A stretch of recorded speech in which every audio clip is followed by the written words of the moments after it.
이야기는 경상남도 깊숙한 산골 마을에서 시작됩니다. 구독과 좋아요로 응원 부탁드립니다. 영상을 만드는데 아주 큰 힘이 됩니다.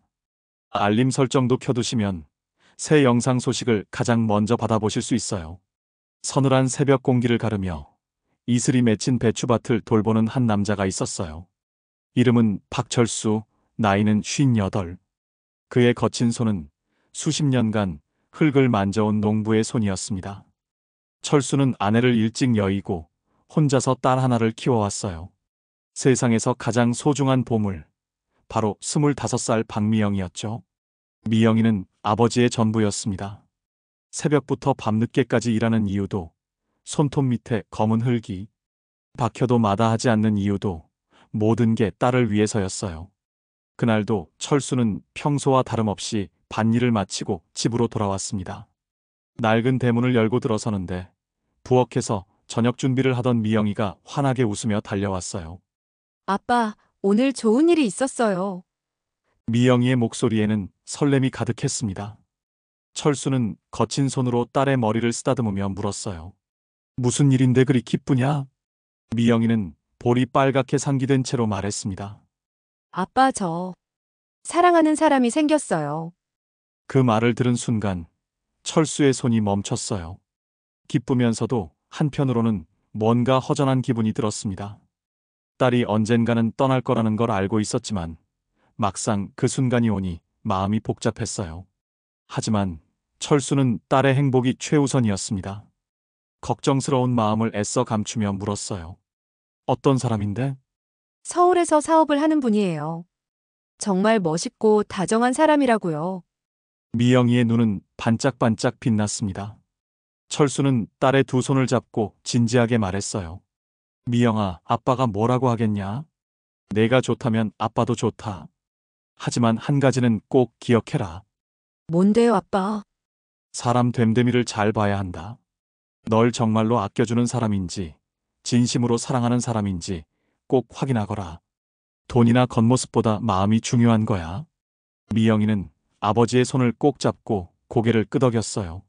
알아요, 아빠. 걱정하지 마세요. 그 사람 정말 좋은 사람이에요. 그날 밤 철수는 잠들지 못했습니다. 창밖으로 보이는 별빛을 바라보며 딸의 행복을 간절히 기도했어요. 25년간 자신의 전부였던 딸이 이제 새로운 삶을 시작하려 한다는 사실이 기쁘면서도 두려웠습니다. 아직은 평온한 시골 마을의 밤이었어요. 그 누구도 앞으로 벌어질 끔찍한 비극을 예상하지 못했습니다. 철수는 딸의 행복만을 바라는 평범한 아버지였고 미영이는 첫사랑에 빠진 순진한 여자였어요. 하지만 운명은 이미 그들에게 잔혹한 시험을 준비하고 있었습니다. 미영이가 사랑에 빠진 남자는 강민준이라는 이름의 32살 청년이었습니다. 서울 강남에서 건설회사를 운영하는 부잣집 아들이었죠. 키가 크고 잘생긴 외모에 말솜씨까지 좋은 그는 시골 처녀인 미영이에게는 꿈같은 존재였어요. 두 사람은 미영이가 서울로 일자리를 구하러 나갔다가 우연히 만났습니다. 카페에서 아르바이트를 하던 미영이에게 민준이 먼저 말을 걸었거든요. 그날부터 민준은 매일같이 카페를 찾아왔어요. 미영씨 오늘도 예쁘네요. 저와 저녁 한번 드실까요? 처음엔 부담스러워하던 미영이도 점차 그의 다정한 말에 마음을 열기 시작했습니다. 민준은 미영이를 고급 레스토랑에 데려가고 비싼 선물을 사주며 급진이 대했어요. 어느 가을 저녁 한강공원에서 산책을 하던 두 사람. 노을이 아름답게 물들어가는 하늘을 바라보며 민준이 미영이의 손을 잡았습니다. 미영아, 나와 결혼하자. 미영이는 너무 갑작스러운 청혼에 놀랐어요. 하지만 민준의 진심 어린 눈빛을 보며 가슴이 두근거렸습니다. 너랑 평생 함께하고 싶어. 우리 예쁜 집에서 살면서 행복한 가정을 만들자. 내가 너를 정말 행복하게 해줄게. 민준 씨, 정말이에요? 물론이야. 내 마음을 의심하지 마. 너 같은 순수하고 착한 여자는 세상에 없어. 내가 평생 지켜줄게. 그날 밤 미영이는 설렘에 잠들지 못했습니다. 꿈만 같은 일이었어요.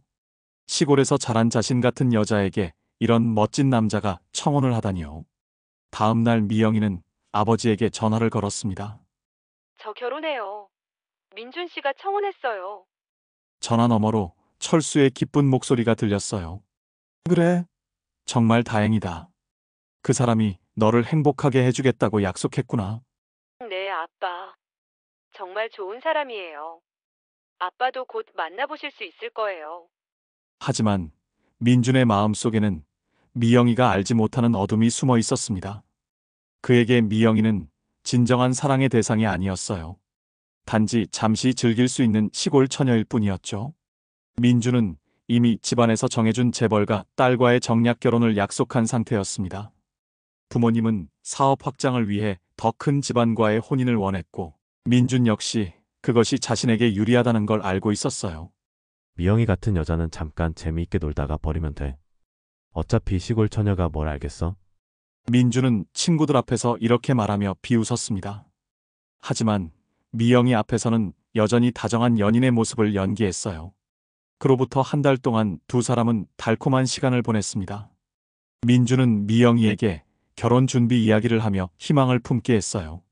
미영이는 아버지께 좋은 소식을 전하고 싶어서 자주 전화를 걸었습니다. 아빠, 민준 씨가 내년 봄에 결혼하자고 해요. 아빠도 서울로 오셔서 함께 사시면 좋겠어요. 철수는 딸의 행복한 목소리를 들으며 안도했어요. 평생 걱정했던 딸이 드디어 좋은 사람을 만나 행복해하는 모습이 그저 감사했습니다. 하지만 운명은 잔혹했어요. 그 달콤한 약속들이 모두 거짓말이라는 것을 그 누구도 알지 못했습니다. 그날은 미영이가 평생 잊지 못할 끔찍한 날이었습니다. 아침부터 이상한 예감이 들었어요. 민준이 며칠째 연락이 뜸했고 만나자는 말도 하지 않았거든요. 미영이는 불안한 마음을 달래려고 민준의 사무실로 찾아갔습니다. 그런데 접수 직원의 말이 충격적이었어요. 죄송합니다만 강 대표님께서는 오늘 약혼식 준비로 외출하셨는데요. 약혼식이요? 무슨 말씀이세요? 아, 혹시 모르셨나요? 강 대표님께서 다음 주에 한진그룹 회장님 따님과 약혼하신다고 하셨는데. 그 순간 미영이의 세상이 무너져 내렸습니다. 다리에 힘이 빠져 그 자리에 주저앉을 뻔했어요. 손이 덜덜 떨리며 핸드폰을 꺼내 민준에게 전화를 걸었습니다. 전화를 받은 민준의 목소리는 차갑기 그지없었어요. 미영아, 전화 왜 했어? 민준 씨, 약혼식이 뭐예요? 우리 결혼하기로 했잖아요. 아, 그거? 미영아, 우리 이제 끝내자. 넌 내 신부가 될 수 없어. 무슨 소리예요? 저를 사랑한다고 했잖아요. 평생 함께 하자고 했잖아요. 사랑? 아, 그런 게 사랑이라고 생각했어? 미영아, 넌 그냥 잠깐 재밌었던 여자일 뿐이야. 내가 너 같은 시골 처녀랑 진짜 결혼할 거라고 생각했어. 그 말들은 미영이의 가슴을 도려내는 칼날 같았습니다. 눈물이 쏟아져 내렸어요. 거짓말이에요. 거짓말이라고 해주세요. 거짓말이 아냐. 현실을 받아들여. 나는 한진그룹과 합병하기 위해 그 집 딸과 결혼해야 해. 이런 상황에 솔직히 너 같은 여자를 우리 집에 어떻게 소개하냐? 정 원하면 지금처럼 만나면서 그냥 세컨드나 하던가. 민준 씨, 제발. 저 어떻게 해요? 저는 민준 씨밖에 없어요. 그건 내 문제야. 나한테 매달리지 말고 다른 남자나 찾아봐. 그리고 다시는 연락하지 마. 그렇게 전화가 끊어졌습니다. 미영이는 길바닥에 주저앉아 흐느껴 울었어요. 지나가는 사람들이 쳐다봤지만 신경 쓸 겨를이 없었습니다. 집으로 돌아가는 길 미영이의 머릿속은 하얗게 비어 있었어요. 어떻게 아버지에게 이 사실을 말해야 할지, 앞으로 어떻게 살아야 할지 아무것도 생각할 수 없었습니다. 원룸에 도착한 미영이는 침대에 쓰러져 하루 종일 울었어요. 민준과 함께 찍은 사진들, 받았던 선물들이 모두 조롱하는 것 같았습니다. 다음 날 미영이는 신문에서 충격적인 기사를 봤습니다. 강민준 대표, 한진그룹 계승자와 약혼 발표라는 제목의 기사였어요. 웃고 있는 민준과 예쁜 여자의 사진이 크게 실려 있었습니다. 기사를 읽던 미영이는 더 큰 충격에 빠졌어요. 민준이 이미 몇 달 전부터 그 여자와 약혼을 준비해 왔다는 내용이었거든요. 즉, 자신과 사귀는 동안에도 이미 다른 여자와의 결혼을 계획하고 있었던 거였습니다. 나는 뭐였던 거지? 절망에 빠진 미영이는 며칠 동안 아무것도 먹지 못했어요. 아버지의 전화도 받지 않았습니다. 어떤 말로 설명해야 할지 모르겠었거든요. 일주일 후 더욱 잔혹한 현실이 미영이를 기다리고 있었습니다. 민준의 친구들이 찍어서 인터넷에 올린 동영상을 우연히 보게 된 거예요. 야, 민준아. 그 시골 처녀는 어떻게 됐어? 당연히 버렸지. 애초에 장난감이었는데 뭘. 헤어지자니까 주제도 모르고 매달리는데 아주 진절머리 나더라. 그런 여자가 내 신부가 될 수 있다고 생각한 게 웃기지 않아? 그들의 비웃음 소리가 미영이의 귓가에 메아리 쳤습니다. 자신이 얼마나 바보였는지, 얼마나 이용당했는지 깨달은 순간이었어요. 그날 밤 미영이는 차가운 욕실 바닥에 앉아 마지막 결심을 했습니다. 더 이상 이 고통을 견딜 수 없었어요. 사랑한다고 믿었던 사람에게 철저히 배신당하고 짓밟힌 자존심을 회복할 방법을 찾을 수 없었습니다. 미영이는 아버지에게 마지막 문자 메시지를 보냈어요. 아빠, 미안해요. 사랑해요. 그리고 조용히 눈을 감았습니다. 경찰서에서 걸려온 전화를 받은 순간 철수의 세상이 무너져 내렸습니다. 딸이 세상을 떠났다는 말을 듣고 그 자리에서 쓰러질 뻔했어요. 박철수 씨 따님이 돌아가셨습니다. 유서에 개인적인 연애 문제로 인한 것이라고 적혀 있는데 혹시 무슨 일이 있으셨는지 아시나요?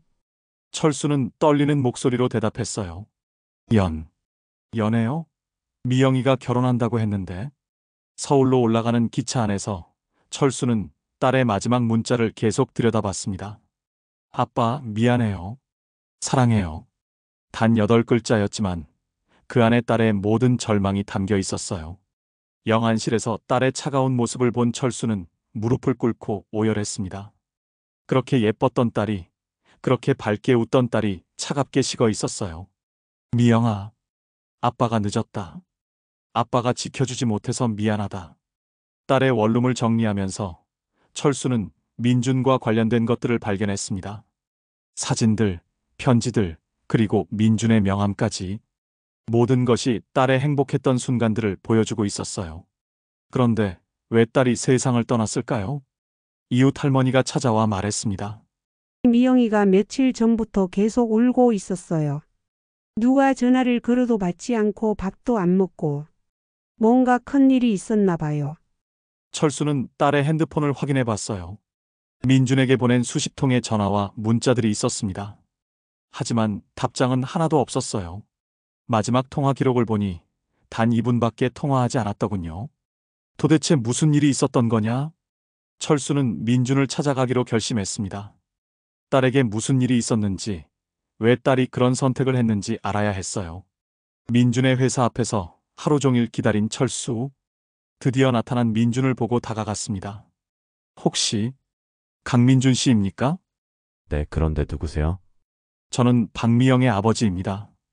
우리 딸이 이 세상을 떠났어요.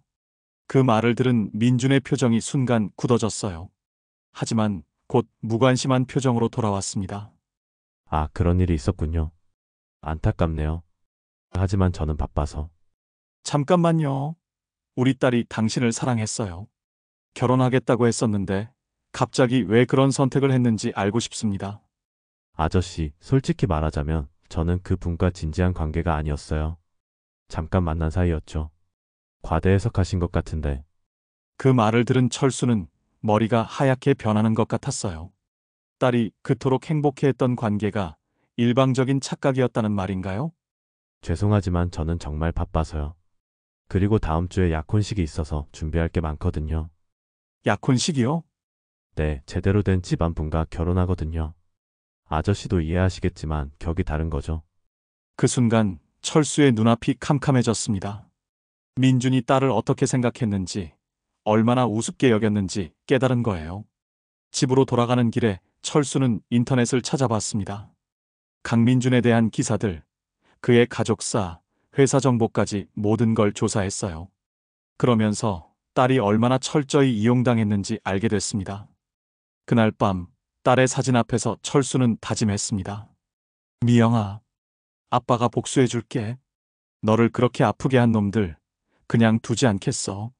내가 흘린 눈물, 내가 반드시 갚아주마. 철수는 딸의 책상에서 공책 하나를 찾아 계획을 세우기 시작했어요. 강민준과 그의 가족들에 대한 모든 정보를 수집하고 그들의 약점을 찾아내는 것부터 시작했습니다. 삽과 곡괭이만 잡던 거친 손으로 컴퓨터를 두드리며 자료를 수집했어요.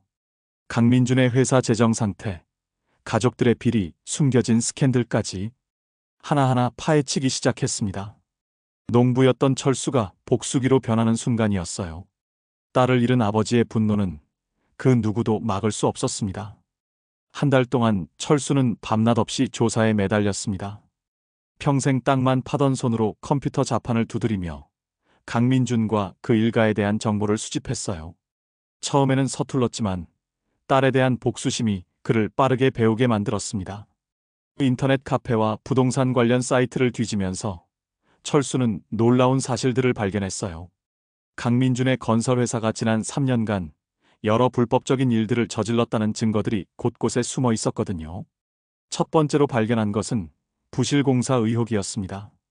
강민준의 회사가 시공한 아파트에서 균열이 발생했는데 이를 은폐하려고 했다는 제보가 온라인 커뮤니티에 올라와 있었어요. 철수는 그 아파트 주민들을 직접 찾아갔습니다. 정말 답답해요. 벽에 금이 가는데 회사에서는 자기들 잘못이 아니라고 하고. 보상은커녕 오히려 우리가 거짓말한다고 하더라고요. 증거도 다 숨겼고요. 철수는 주민들의 이야기를 들으며 사진과 동영상을 모았습니다. 그리고 더 충격적인 사실을 알게 됐어요. 사실 공사할 때 자재를 바꿔치기 했어요. 좋은 걸로 써야 하는데 싼 걸 쓰고 그 차익을 빼돌렸다고 현장 직원이 말하더라고요. 그 직원이 누구죠? 이름은 김태성이라고 하는데 지금은 해고됐어요. 진실을 말하려다가 잘렸다고 하더라고요. 철수는 김태성을 찾아갔습니다. 해고당한 뒤 생활고에 시달리던 김태성은 처음에는 말을 꺼려 했어요. 아저씨, 저 진짜 힘들어요. 강민준 그 자식 때문에 일자리도 잃고 다른 곳에서도 일 못하게 방해하고. 제발 도와주세요. 제 딸이 그 사람 때문에 죽었어요. 김태성의 표정이 변했습니다. 딸이 죽었다고요? 철수는 딸의 이야기를 들려줬어요. 김태성은 분노에 떨며 말했습니다. 그 새끼가 여자들도 그렇게 농락하고 다녔구나. 아저씨, 제가 가진 증거 다 드릴게요. 김태성이 건넨 USB에는 부실공사 관련 문서들, 자재 바꿔치기 증거, 그리고 비자금 조성 내역까지 모든 게 들어 있었어요. 이걸로 충분할까요? 이거면 강민준 완전히 끝장낼 수 있어요. 하지만 아저씨 혼자서는 힘들 거예요. 언론에 제보하는 게 좋겠어요. 철수는 신문사와 방송국을 찾아다녔습니다. 처음에는 시골 농부인 자신을 진지하게 받아주지 않았어요. 증거가 확실한가요? 요즘 가짜 제보가 많아서. 하지만 철수가 가져온 자료들을 본 기자들의 태도가 완전히 바뀌었습니다. 이거 정말 대단한 특종이네요. 확인해보고 기사로 내보겠습니다. 일주일 후 TV 뉴스에서 강민준의 부실공사 의혹이 대대적으로 보도됐습니다. 건설업계의 신성으로 떠오르던 강민준 대표의 회사에서 부실공사와 차재, 바꿔치기 의혹이 제기됐습니다. 그 뉴스를 본 철수는 처음으로 미소를 지었어요. 하지만 이것은 시작에 불과했습니다. 다음 날 강민준은 기자회견을 열었습니다. 이는 우리 회사를 폄하하려는 악의적인 음해입니다. 해고된 직원의 거짓 제보를 바탕으로 한 근거 없는 보도입니다. 특히 이번 제보를 한 박철수라는 사람은 개인적인 원한을 가지고 있는 것으로 파악됩니다. 정신적으로 문제가 있는 분 같더라고요. TV에서 자신을 정신병자 취급하는 강민준을 본 철수는 주먹을 꽉 쥐었습니다. 정신병자라고? 좋아. 이제 진짜 시작이다. 그날 밤부터 철수의 집 앞에는 정체불명의 남자들이 서성거리기 시작했어요. 전화기에는 협박 전화가 걸려왔습니다. 박철수, 당신이 하는 짓거리 다 알고 있어. 그만두는 게 좋을 거야. 하지만 철수는 굴복하지 않았습니다. 오히려 더 치밀하게 계획을 세웠어요. 강민준이 자신을 압박하면 할수록 더 큰 폭탄을 터뜨려주겠다고 다짐했습니다. 미영아, 아빠가 물러서지 않을게. 저 나쁜 놈이 너를 우습게 본 것처럼 아빠도 만만하게 볼 거라고 생각하겠지만 큰 오산이야. 철수는 두 번째 공격을 준비하기 시작했습니다. 이번에는 강민준의 약혼자 집안까지 건드릴 계획이었어요. 강민준의 압박이 거세지면서 철수는 더욱 위험한 상황에 몰렸습니다. 협박 전화는 하루에 수십 통씩 걸려왔고 집 앞에는 항상 검은 승용차가 서 있었어요. 하지만 철수는 포기하지 않았습니다. 어느 날 밤 철수는 딸의 방에서 낡은 일기장 하나를 발견했습니다. 미영이가 중학교 때부터 써온 일기장이었어요. 마지막 몇 페이지를 넘겨보니 민준과 만난 뒤의 기록들이 적혀 있었습니다. 오늘 민준 오빠가 결혼하자고 했어요. 정말 꿈만 같아요. 아빠께 좋은 소식 빨리 전해드리고 싶어요. 민준 오빠가 사업 이야기를 자주 해요. 한진그룹과 합병하면 더 큰 회사가 될 거라고 하네요. 그런데 가끔 다른 여자 이야기도 나와서 조금 불안해요. 오늘 민준 오빠 핸드폰에서 이상한 문자를 봤어요. 약혼식 준비는 잘 되고 있나? 마이너스 한진그룹 회장 딸이라고 되어 있었어요. 물어보니까 사업상 만나는 사람이라고 하는데. 철수의 손이 떨렸습니다. 딸이 이미 민준의 거짓말을 눈치채고 있었던 거예요. 마지막 페이지에는 이런 글이 적혀 있었습니다. 민준 오빠가 변했어요. 전화도 잘 안 받고 만나자고 해도 바쁘다고 해요. 혹시 다른 여자가 있는 건 아닐까요? 너무 불안하고 무서워요. 일기장을 읽으며 철수는 분노로 온몸이 떨렸어요. 딸이 마지막 순간까지 얼마나 고통스러워했는지 알 수 있었습니다. 미영아, 내가 이렇게 아파하고 있었구나. 그때 텔레비전에서 나온 뉴스가 철수의 주의를 끌었습니다. 강민준 대표와 한진그룹 한소영, 양의 약혼식이 이번 주 토요일 서울의 한 호텔에서 열릴 예정입니다. 두 기업 간의 합병을 위한 정략 결혼으로 알려져. 철수는 벌떡 일어났어요. 바로 그거였습니다. 강민준이 가장 중요하게 생각하는 날, 가장 많은 사람들이 모이는 자리에서 진실을 폭로하는 것이었어요. 그래, 내 약혼식장에서 모든 걸 끝내주마. 철수는 더 치밀한 계획을 세우기 시작했습니다. 단순히 언론에 제보하는 것이 아니라 약혼식장에서 직접 모든 증거를 공개하기로 한 거예요. 먼저 철수는 호텔 청소업체에 아르바이트 신청을 했습니다. 약혼식 당일 청소부로 잠입하기 위해서였어요. 나이가 좀 많으신데 괜찮으시겠어요? 네, 아무 일이나 열심히 하겠습니다. 다음으로 철수는 김태성과 다른 피해자들을 설득했습니다. 아저씨 너무 위험해요. 호텔 경비도 삼엄할 텐데. 그래서 더 좋습니다. 많은 사람들이 보는 앞에서 해야 그들이 숨기지 못해요. 피해 주민들도 철수의 계획에 동참하기로 했습니다. 우리도 도와드릴게요. 그 사람들 때문에 얼마나 고생했는데. 약혼식 전날 밤 철수는 모든 증거 자료를 USB에 정리했어요. 부실공사 사진들, 자재 바꿔치기 증거, 비자금 조성 내역, 그리고 딸의 일기장까지 모든 것을 스캔해서 저장했습니다. 미영아, 내일 아빠가 너의 원수를 갚아줄게. 그 사람들이 널 얼마나 우습게 봤는지 세상 사람들이 다 알게 해주마. 약혼식 당일 철수는 청소부 복장으로 호텔에 들어갔습니다. 화려하게 장식된 연회장에는 정치인, 기업인, 언론인들이 가득했어요. 강민준은 턱시도를 입고 당당하게 서 있었고 한소영은 아름다운 드레스를 입고 미소를 짓고 있었습니다. 하객들은 두 사람을 축복하며 박수를 보냈어요. 이제 신랑 강민준 씨의 인사 말씀이 있겠습니다. 강민준이 마이크 앞에 섰습니다. 오늘 이 자리에 와주신 모든 분들께 감사드립니다. 저는 한소영 양과 함께. 바로 그때 철수가 앞으로 나섰습니다. 잠깐만요. 갑작스러운 외침에 연회장이 조용해졌습니다. 모든 사람들이 철수를 바라봤어요. 당신 누구예요? 어떻게 여기에? 저는 박미영의 아버지 박철수입니다. 철수는 주머니에서 USB를 꺼내며 소리쳤습니다. 오늘 이 자리에서 여러분께 진실을 말씀드리겠습니다. 강민준, 당신이 제 딸에게 한 일과 당신들 회사가 저지른 범죄를. 연회장은 순식간에 아수라장이 됐습니다. 경비원들이 철수를 제지하려 했지만 이미 기자들의 카메라가 돌아가고 있었어요. 제 딸을 죽음으로 몰고 간 진실을 지금 공개하겠습니다.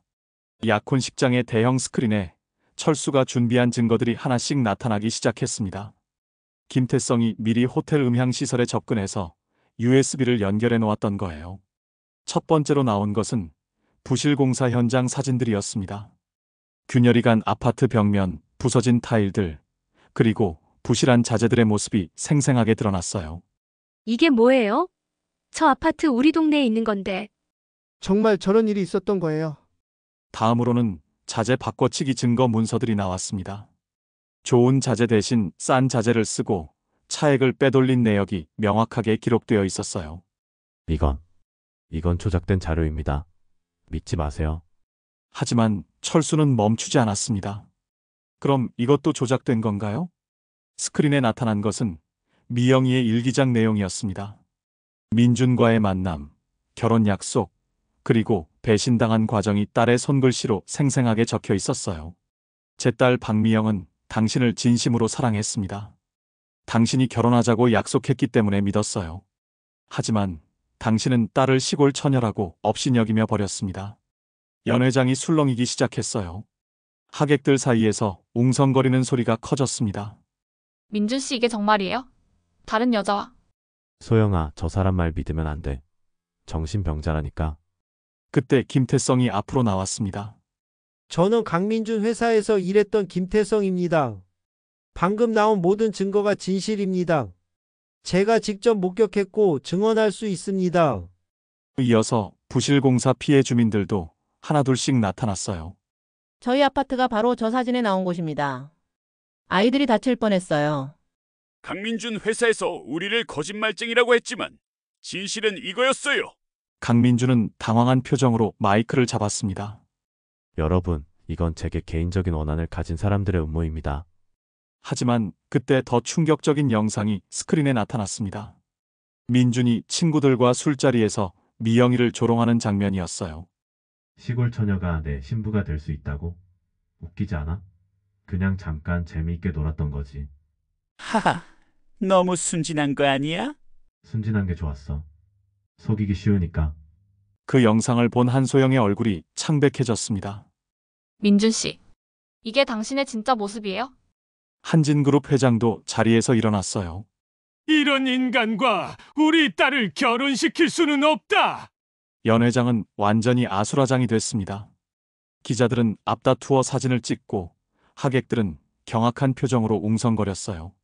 잠깐만요. 설명할 기회를 주세요. 하지만 아무도 그의 말을 들으려 하지 않았습니다.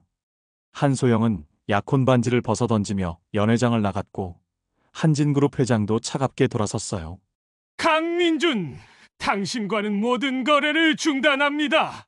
합병은 물론 어떤 협력도 없을 것입니다. 그 순간 강민준의 휴대폰이 계속 울렸어요. 회사 직원들, 거래처, 투자자들로부터 걸려오는 전화였습니다. 사장님, 큰일 났어요. 투자자들이 모든 투자를 철회한다고 해요. 강 대표님, 저희는 더 이상 거래할 수 없을 것 같습니다. 언론도 즉시 움직였습니다. 약혼식장에서 벌어진 일이 실시간으로 보도되기 시작했어요. 강민준 대표의 부실공사 의혹과 함께 한 여성의 죽음과 관련된 충격적인 사실들이 약혼식장에서 폭로됐습니다. 현장에 있던 하객들은 모두 충격을 감추지 못했으며 한진그룹과의 합병은 무산될 것으로 보입니다. 일주일 뒤 강민준의 회사는 완전히 무너졌습니다. 모든 투자가 철회되고 거래처들이 등을 돌렸으며 부실공사 소송까지 줄을 이었어요. 강민준은 법정에 서게 됐습니다. 피고인 강민준은 건설업법 위반, 사기죄로 징역 3년을 선고합니다. 강민준의 가족들도 사회적으로 매장당했습니다. 아버지의 다른 사업체들도 연쇄적으로 타격을 받았고 그들이 누려왔던 부와 명예는 하루아침에 사라졌어요. 철수는 무너진 강민준의 저택 앞에 서서 중얼거렸습니다. 미영아, 내가 앗아간 목숨의 대가를 이제야 치렀구나. 너를 우습게 본 그 오만함이 결국 자신들을 파멸로 이끌었다. 바람이 불어왔고 하늘에서는 눈이 내리기 시작했습니다. 철수는 딸이 자신의 복수를 지켜보고 있는 것 같은 기분이 들었어요. 하지만 복수가 끝났다고 해서 딸이 돌아오는 것은 아니었습니다. 텅 빈 마음을 안고 철수는 딸의 무덤으로 향했어요. 고요한 산자락에 자리한 작은 무덤 앞에 철수가 서 있었습니다. 석 달 전 딸을 이곳에 묻었을 때와는 달리 이제 그의 얼굴에는 복수를 마친 사람의 안도감과 함께 깊은 공허함이 함께 자리하고 있었어요. 묘비에는 사랑하는 딸 박미영이라고 새겨져 있었습니다. 철수는 떨리는 손으로 묘비를 쓰다듬으며 무릎을 꿇었어요. 미영아, 아빠 왔다. 바람이 불어와 산속의 나뭇잎들이 살랑거렸습니다. 마치 딸이 대답하는 것 같았어요. 철수는 가져온 제사 음식을 차례로 꺼내놓았습니다. 딸이 좋아했던 떡볶이, 치킨, 그리고 딸기까지. 생전에 아빠, 저 이거 먹고 싶어요라고 자주 말하던 것들이었어요. 미영아, 아빠가 해냈다. 너를 그렇게 아프게 한 그 나쁜 놈들 다 벌을 받았어. 철수는 신문 스크랩들을 묘 앞에 펼쳐놓았습니다. 강민준의 몰락을 다룬 기사들, 회사 파산 소식, 그리고 법정 판결문까지. 봐라, 미영아. 강민준 그 자식 감옥에 갔다. 3년이나 들어가게 됐어. 그리고 그 집안도 완전히 망했다. 재산도 다 날아가고 사람들한테 손가락질 받고 살게 될 거야. 철수의 목소리에는 복수를 완성한 만족감이 섞여 있었지만 동시에 말할 수 없는 허전함도 흘러나왔어요. 세상 사람들이 다 알게 됐어. 내가 얼마나 순수하고 착한 아이였는지, 그리고 그놈이 얼마나 나쁜 인간이었는지 말이야. 철수는 주머니에서 딸의 사진을 꺼냈습니다. 대학 졸업식 때 찍은 사진이었어요. 환하게 웃고 있는 딸의 모습이 그립기만 했습니다. 그런데 말이야, 미영아. 아빠는 왜 이렇게 허전할까? 복수도 다 끝났는데 마음이 시원하지가 않네. 눈물이 철수의 뺨을 타고 흘러내렸어요. 아빠가 진짜 원했던 건 복수가 아니었나 봐. 그냥 내가 다시 돌아와서 아빠, 저 왔어요 라고 말해주는 거였는데. 철수는 딸의 무덤 앞에서 지난 날들을 떠올렸습니다. 딸이 어렸을 때 아프면 밤새 간병했던 일, 학교 운동회 때 다른 아버지들보다 더 큰 소리로 응원했던 일, 대학 입학 발표 날 함께 울며 기뻐했던 일. 미영아, 너 없으니까 집이 너무 조용해. 예전에는 내가 와서 아빠, 배고파요. 아빠, 이거 사주세요 하며 떠들어댔는데 이제는 그 소리가 그립다. 산에서 불어오는 바람이 더욱 차가워졌습니다. 철수는 외투를 여미며 계속 말했어요. 그놈들이 벌을 받는 걸 보면서 아빠는 조금이라도 시원할 줄 알았는데 그게 아니더라. 복수가 끝나고 나니까 더 허전해. 철수는 딸의 묘비에 이마를 대고 속삭였습니다. 미영아, 아빠가 잘못 생각했나? 복수하는 것보다 그냥 내 명복을 빌어주는 게 나았을까? 그때 갑자기 하늘에서 눈이 내리기 시작했어요. 하얀 눈송이들이 철수의 어깨 위에, 딸의 무덤 위에 조용히 쌓여갔습니다. 철수는 고개를 들어 하늘을 바라봤어요. 미영아, 혹시 내가 눈을 내려주는 거냐? 아빠한테 괜찮다고 말해주는 거야? 눈은 계속 내렸습니다.